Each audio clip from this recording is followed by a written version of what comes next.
Good evening, spiritual warriors. Welcome to Spiritual Warriorship. I'm Mother Indrani, and we are discussing, reading, hearing from books by His Holiness Bhaktitirtha Swami. We've been ongoing, and we have discussed and taken subject matter from all of the Spiritual Warrior books. He has 6, and no, all except number 1. I must be honest, that came to me. Right now we are discussing Spiritual Warrior 6, Beyond Fanaticism, Terrorism, and War. Discover the Peace Solution. This was the final last Spiritual Warrior book. And it's quite, I call it an adventure.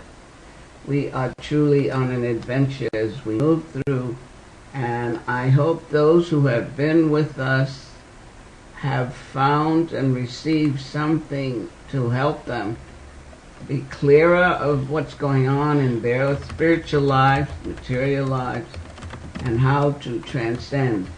The last chapter, if you recall, Why Do We Suffer, was quite dynamic and intense, and I hope you've been able to use the material as you are experiencing yourself and experiencing others, because the goal and object for a spiritual warrior to know self, to be able to deal with everyday concerns, and to help others.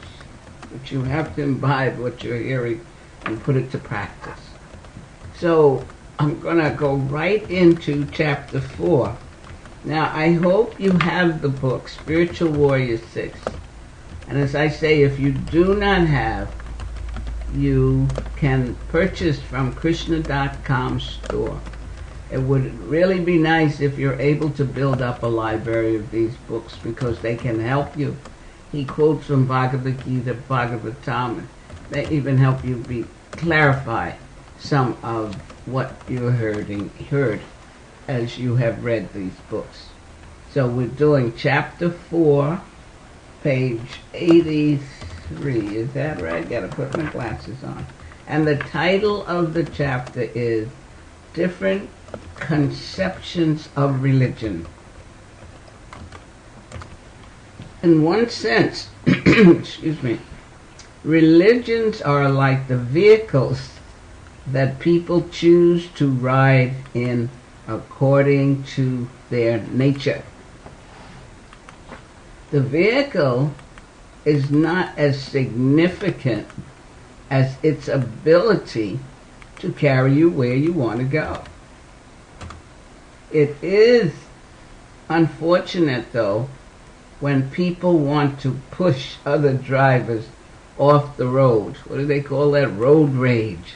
I don't know if that's still going on, but with the conditions today, there's probably more of it. Or if they wanted to push them off the road, or they can't appreciate another driver who has a different car. What happens then? Envy, how did he get that? How could he afford it? What is he doing? Of course, some vehicles just do not function properly at all. And others look very good, but still have trouble. Why? Because they're not kept up properly. However, if we have a good vehicle and continue to move along the road, we will progress towards our destination. Now, we just talked about cars, and the title is Different Conceptions of Religion. But if you're paying attention, you'll see his pattern of getting our attention and then putting it right in our face what he wants us to look at and examine, and then go on from there. I am just really appreciating Bhaktitirtha Swami more and more. And with interesting, many of these lectures, because these are lectures that he gave that were transcribed and then put in book form. And many of these I sat in, I heard him, I made notes, and it's like almost brand new. Or else what I'm going through, I heard that, why haven't I done more? What more can I do? So this is an interesting experience for me, and I hope it is for you. All bona fide religious systems emphasize that one must righteously pursue God consciousness. Sectarianism is a creation of humankind. If people do not fix themselves on the pursuit of God consciousness and only maintain superficial connections, what happens? They will create more fragmentations and exploitation.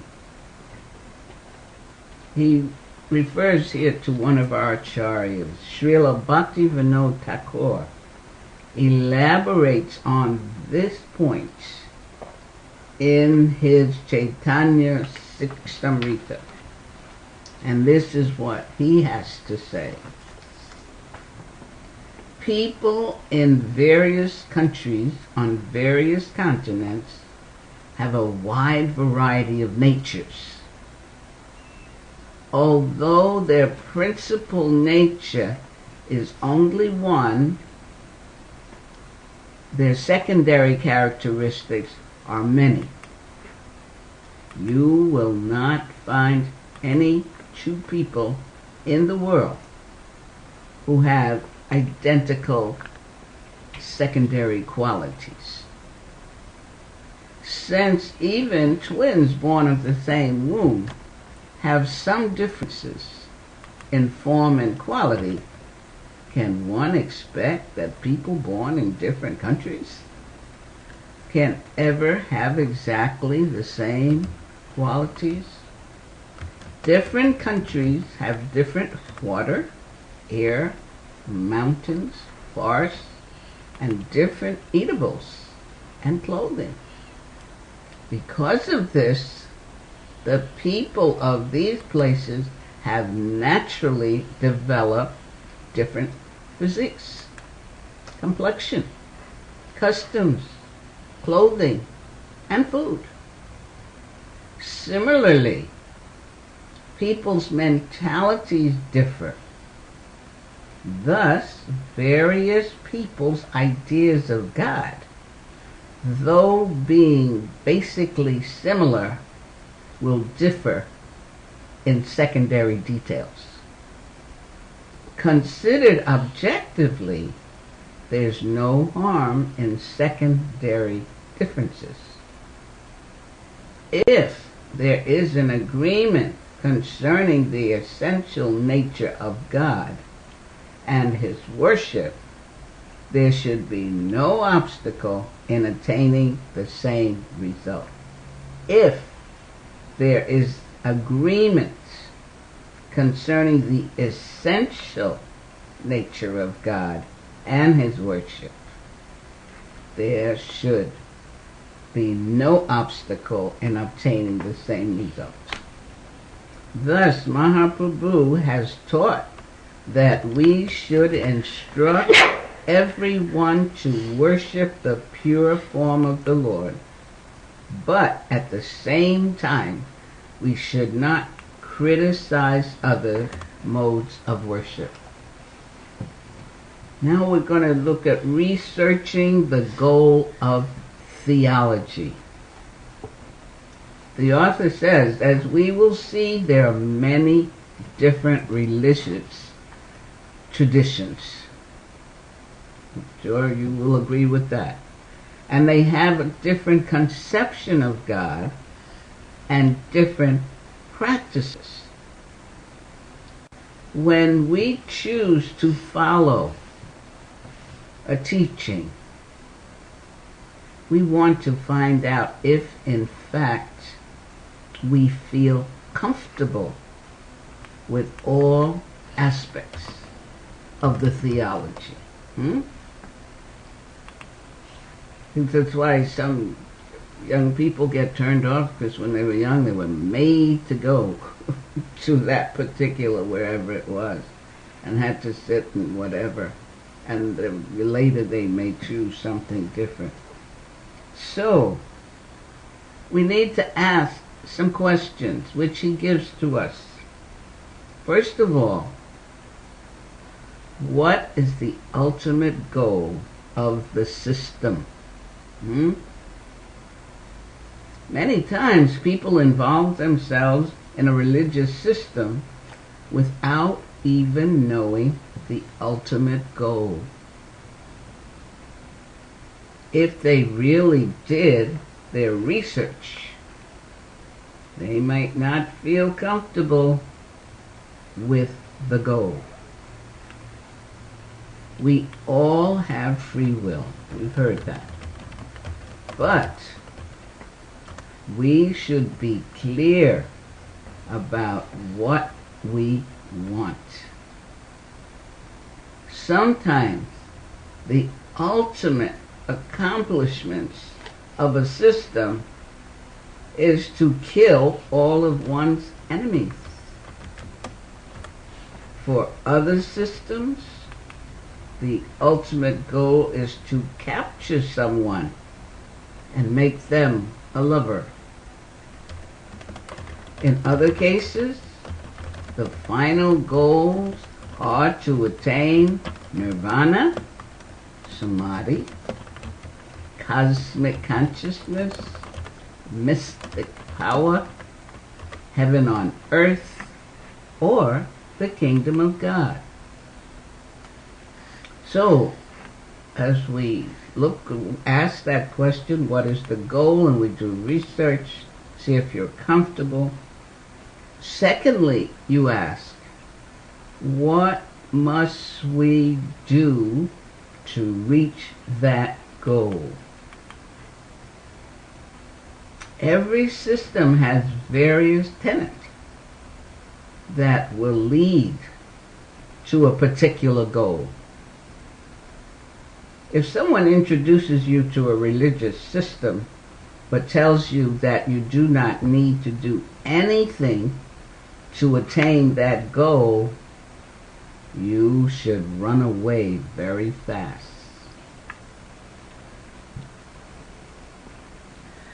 No bona fide system will give higher realization simply by waiting for them to happen. However, if we find out that a process requires us to sacrifice our firstborn or do a gruesome ritual, we may decide against that path as well. Or if a process requires the followers to meditate 12 hours a day, we may feel that we have the desire or the stamina. We may not have the desire or the stamina for those practices. We can decide to go elsewhere.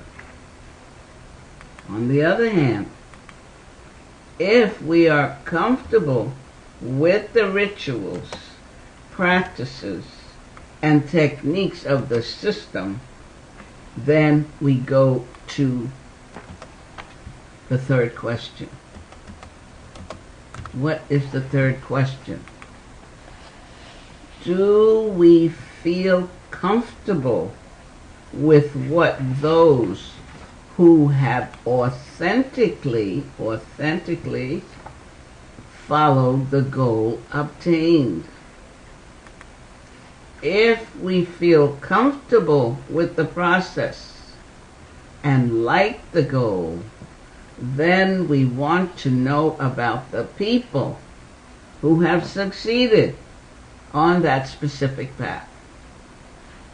We want to find out if we are comfortable with what they are experiencing, since we can or will become like them. If we feel comfortable after answering all of these questions, then we should use our free will to pursue the goal with great intensity and chastity. Reading this, it takes me back to my coming to the International Society for Krishna Consciousness, although I came by another route through the Institute for Applied Spiritual Technology, which was Bhaktivedanta Swami's way of pulling those of us who had been out there a long time and thought we were spiritualists or were seeking some spiritual path. And these questions are important to ask if you are interested in your spiritual life. What helped me, even with the first question, what is the goal? Before I met His Holiness Bhaktivedanta Swami and this teaching, I had been on many paths. I was out there seeking a long time.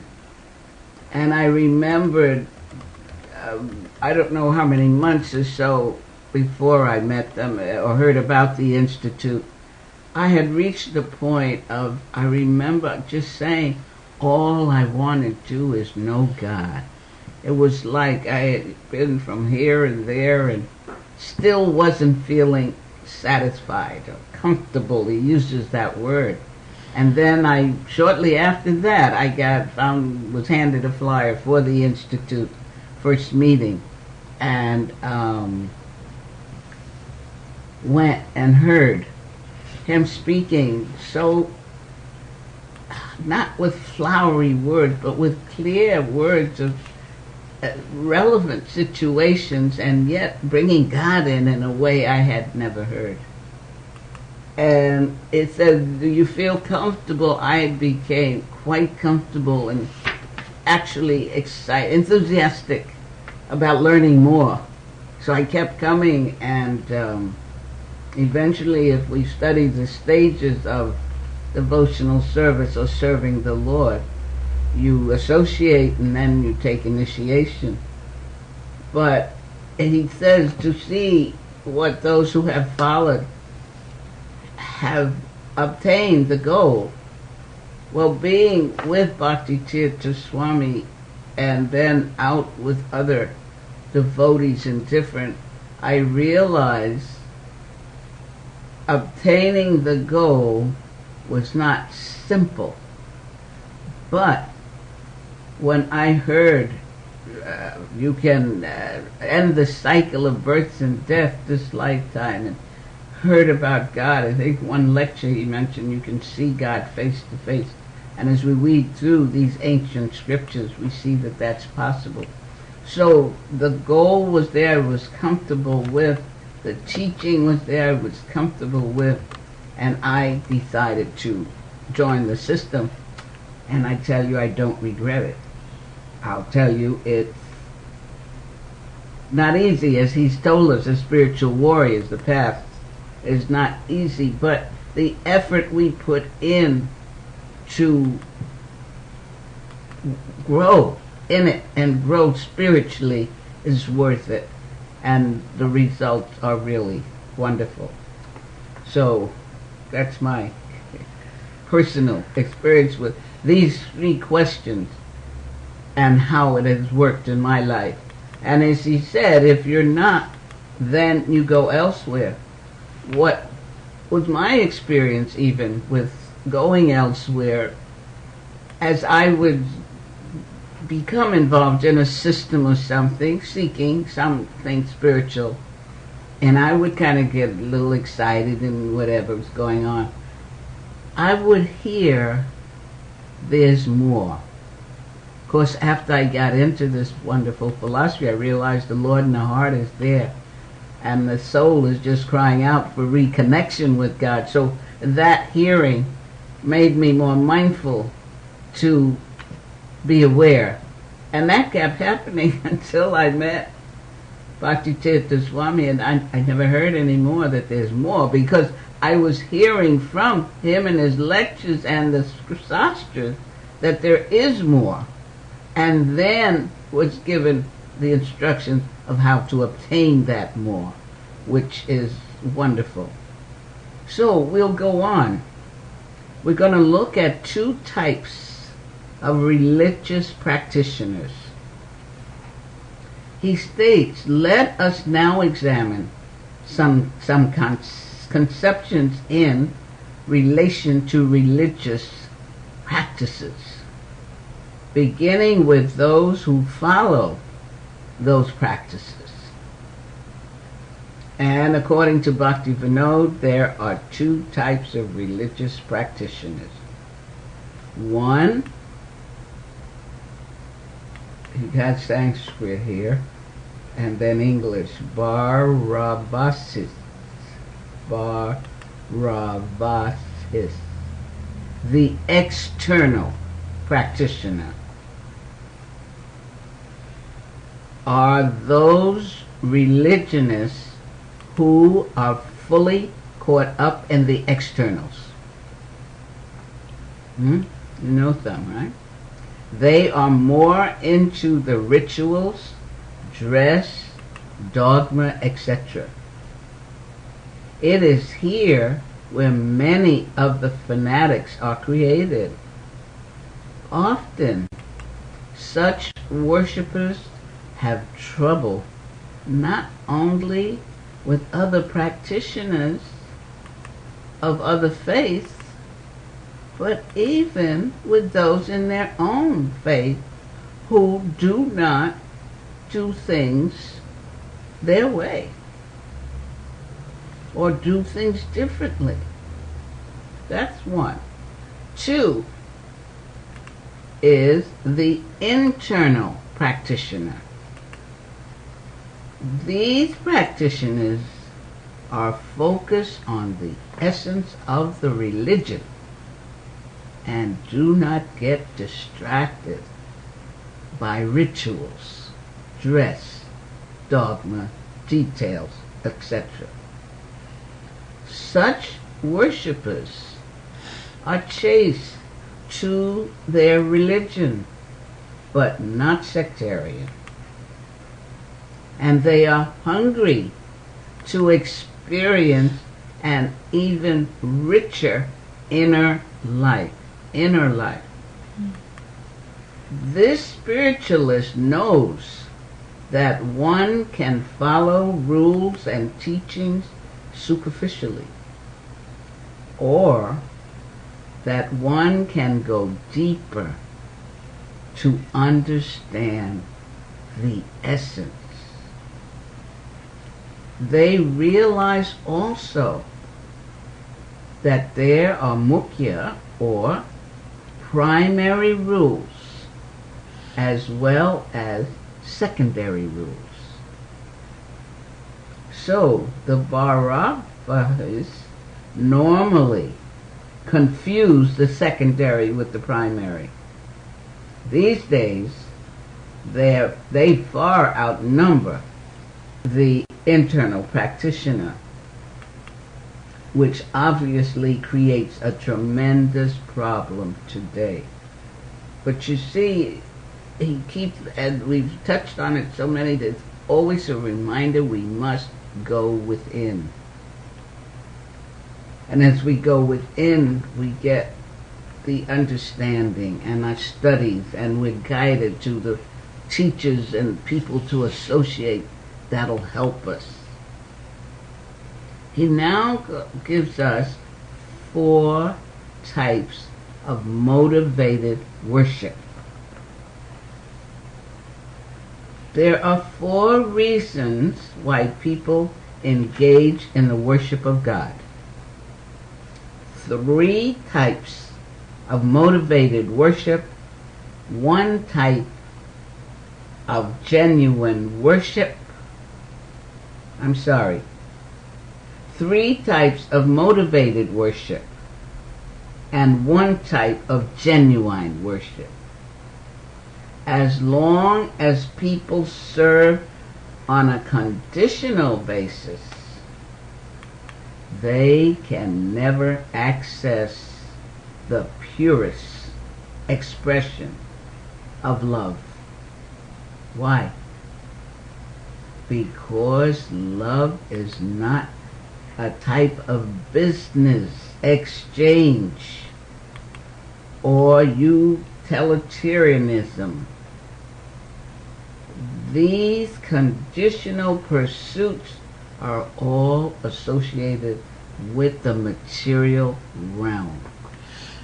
And as we go deeper in our essence of our studies, and we begin to understand that material is temporary and that there's a higher realm, a higher essence to understand. And then we can, as I said, and he tells us, go deeper. So he says that you're looking at 4 types of motivated worship. Number 1, Baya, worship out of fear. It means that people serve the Lord in order to avoid suffering in hell. Very well. What's wrong with that? They mostly follow a religious path because they believe they will suffer intensely if they do not worship God. This type of worship involves more fear than knowledge of higher realities. If you've been following us, he has always presented to us the importance of having knowledge as we are spiritual warriors and as we're on the battlefield of consciousness and as we are endeavoring to help others. So, fear, more fear than knowledge of higher realities. He tells of many years ago, he met with the president of Ghana, West Africa, and he was asked by several of the president's cabinet if he would accept an offer to act as a consultant for the country. So sometime later he sent books to the president and wondered from time to time if he had taken advantage of the knowledge of the books. And so at one time, when the country was in a serious problem, the president summoned many of the religious leaders to speak to them. Now, during the meeting, he made a powerful statement directly related to the material in our books, Bhakti Tirtha Swami saying. He told the religious leaders that instead of fearing God, he's learning to love God. And he felt that they should do the same. Now what happened? Some people viewed the statement as blasphemy, since they interpreted it to mean that the president does not fear God. In a newspaper article, they even published the headline, "The President Does Not Fear God." He tried to offer them higher knowledge, because serving the Supreme only out of fear is not really too profound.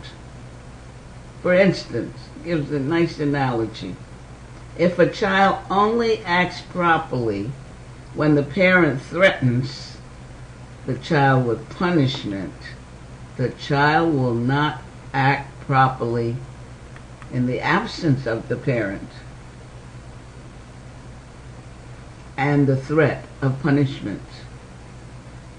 However, when the child acts based on knowledge and love, then the parent who sets the rules will not have to directly oversee the child at all times, since he or she will naturally want to act properly out of love. Makes sense, doesn't it? With this in mind, the president was trying to help them appreciate that they were worshiping out of fear, which was creating sectarianism, and due to fear, they only considered what would enhance their own organization. And many were not only selfish, but hypocritical as well. 2. This is 2.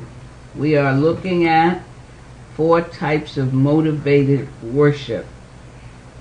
Worship for material aspirations.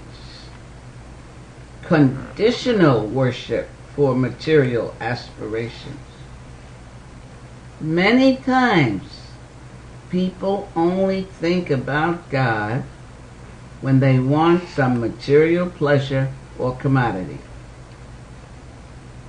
instead of trying to enter into a relationship in order to love and serve the Lord.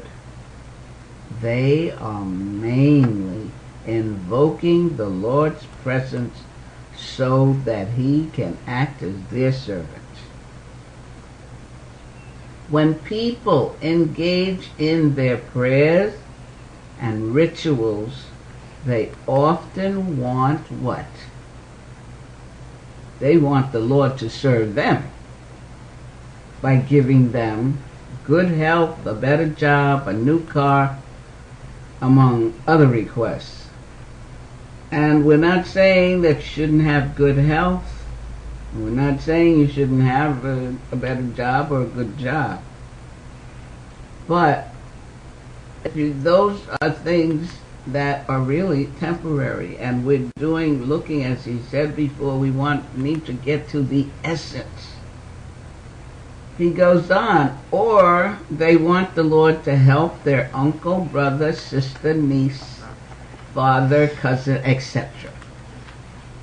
Now, although it sounds quite strange to view the Supreme Personality of Godhead as a servant, most people execute their rituals with this mindset.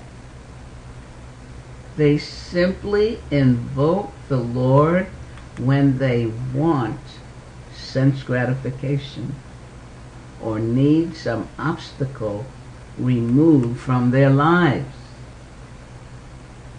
He's going to give an example here, I think.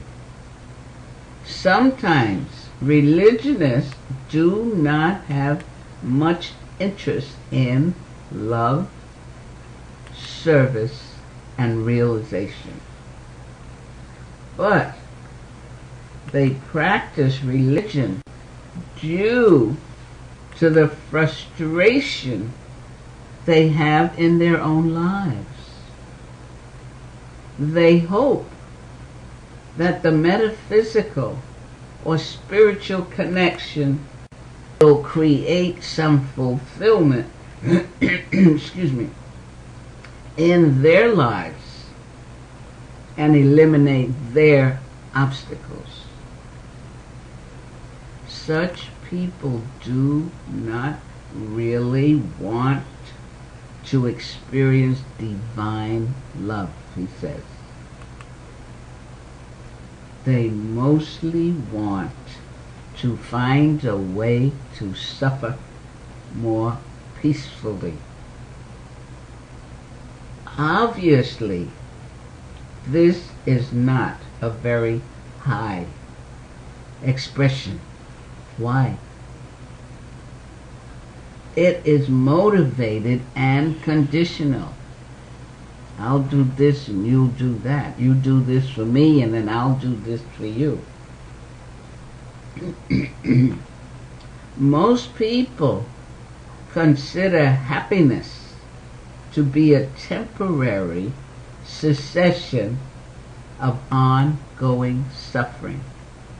I had a wonderful discussion on that suffering chapter, remember? Of their ongoing suffering, depression, and boredom. But how can we consider temporary relief from pain as happiness?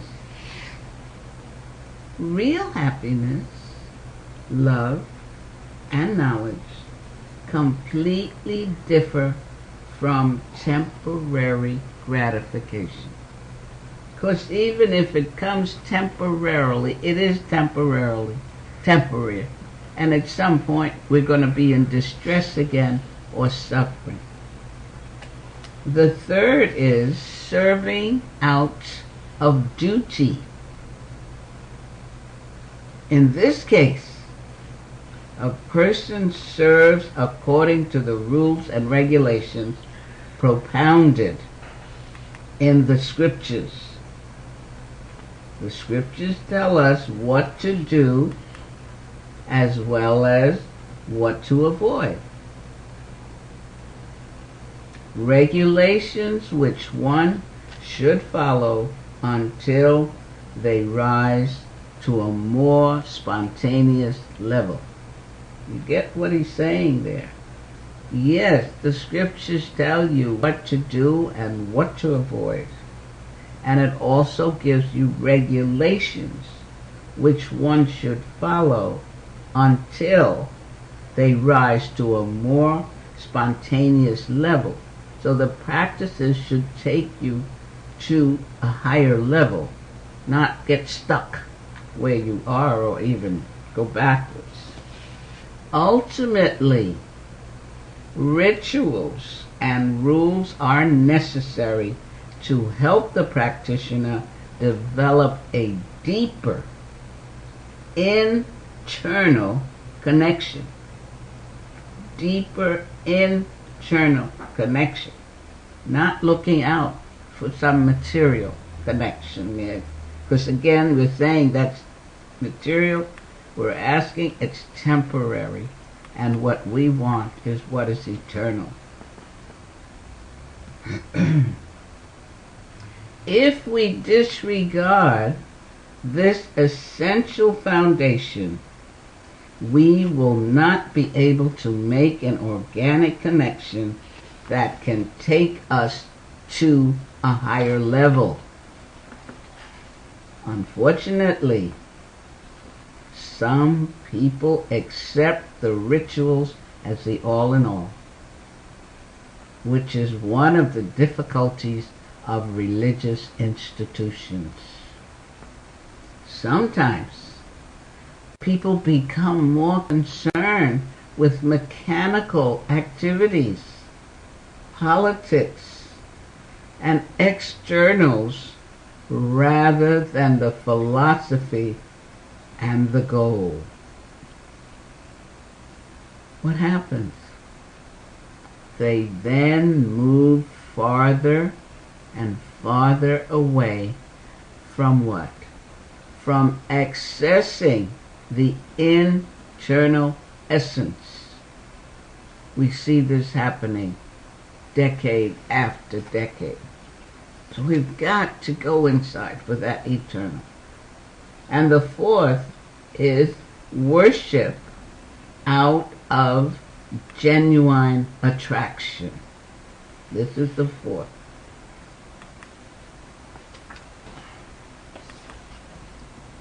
Fourth type of motivated worship. Love means that the lover goes out of his or her way for the beloved. Why? Because he or she genuinely wants to honor the beloved's presence. When the knowledge and love is deep, and the person has transcended the gross and subtle levels of alignments, the loving exchange becomes spontaneous and exhilarating. The soul is Sakchit Ananda Vigraha, or it is full of eternity, knowledge, and bliss.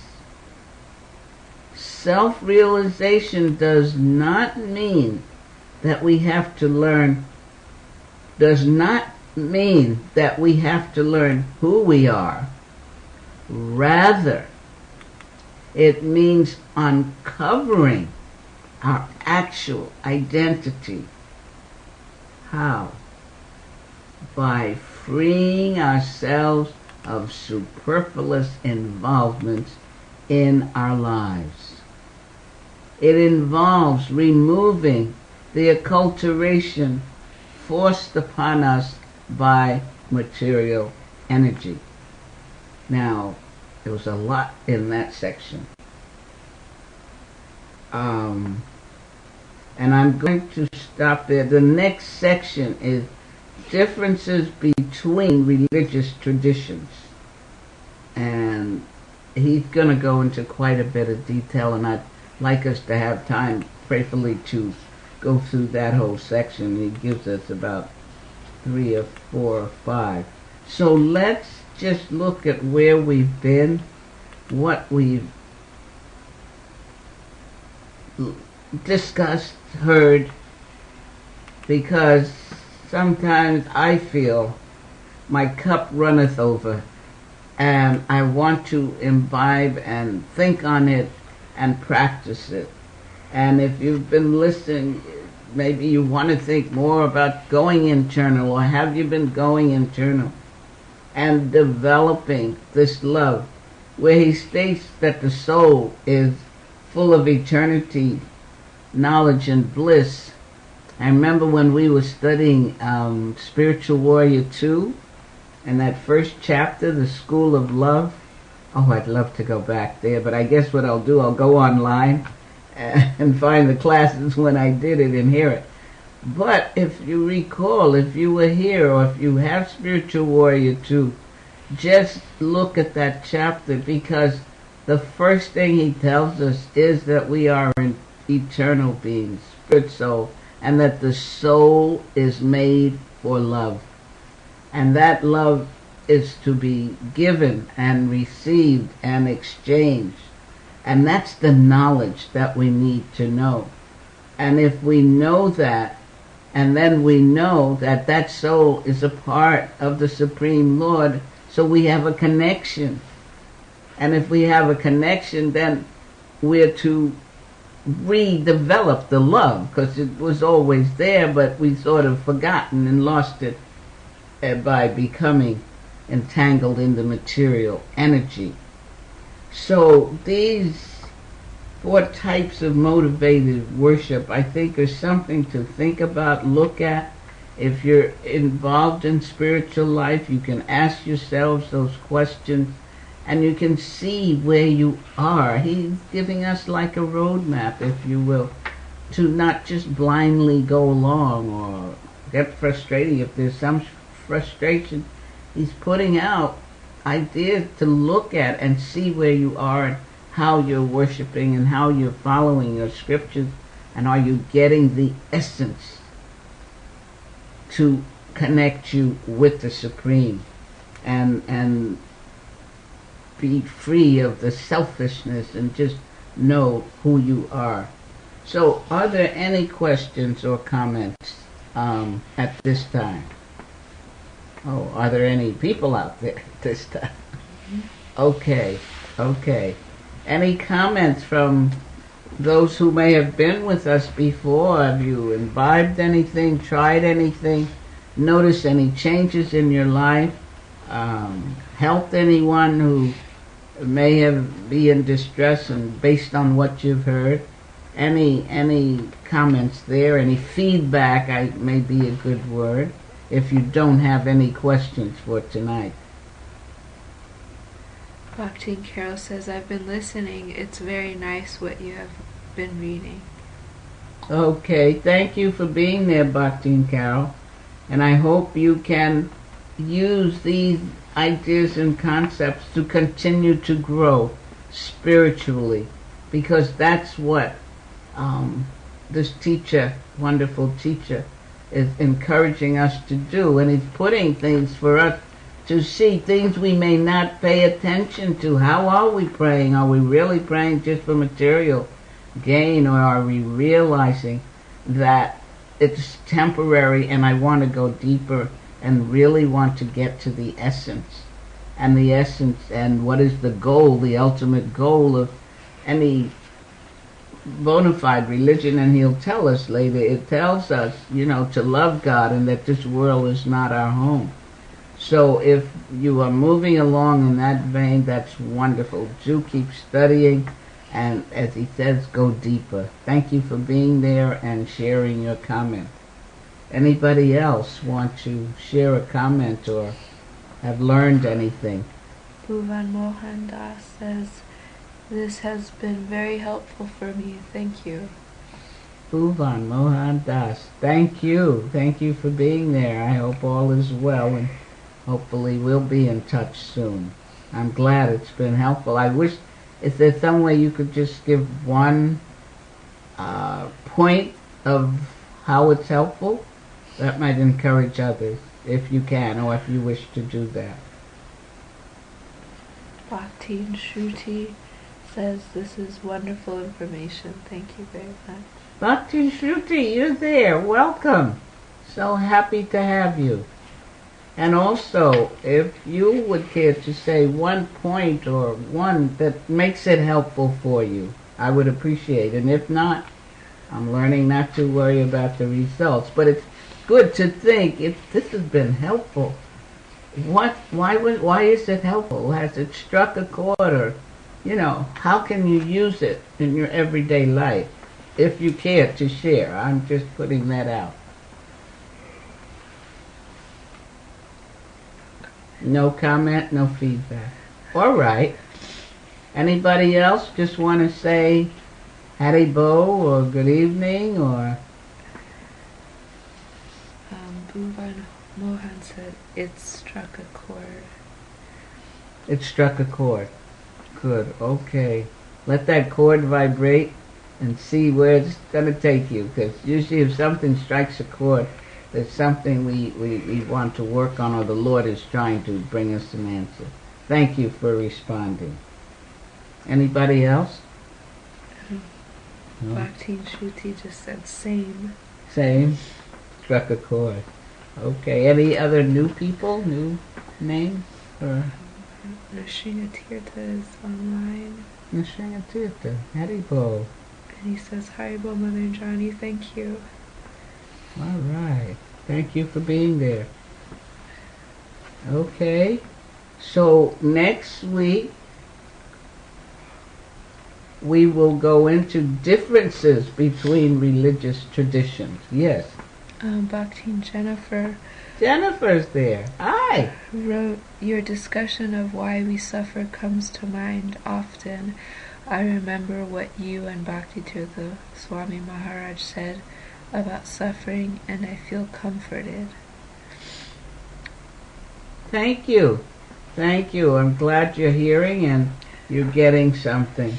Yeah, Bhakti Tirtha Maharaj. Something else? Okay.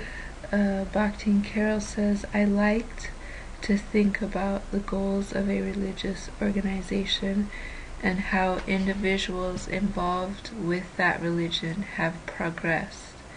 It made me think this can be used to tell new people. Good. You're doing preaching then. Wonderful. That's good. I'm glad you're hearing and processing and thinking how to use this. I know Bhakti Tirtha Swami used to say to us when he'd come in to give a class, he'd say, I'm not here to entertain you. I'm here to give you some understanding so you can advance and change your consciousness. And that's what I'm hopefully am trying to do by presenting this to you.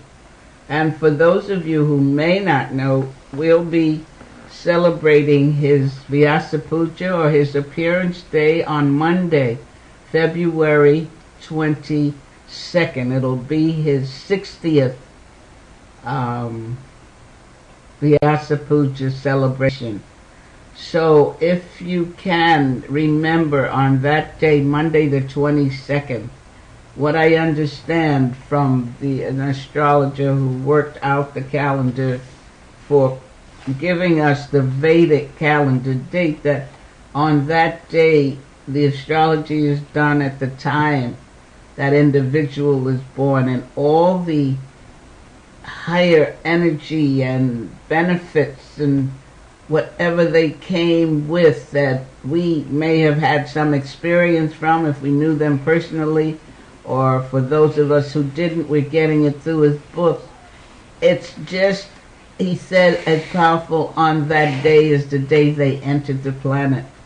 So if you're finding his books helpful to you, and you're using the concepts in your life and noticing change, and even going to your Bhagavad Gita, because if you notice he gives references to Bhagavad Gita.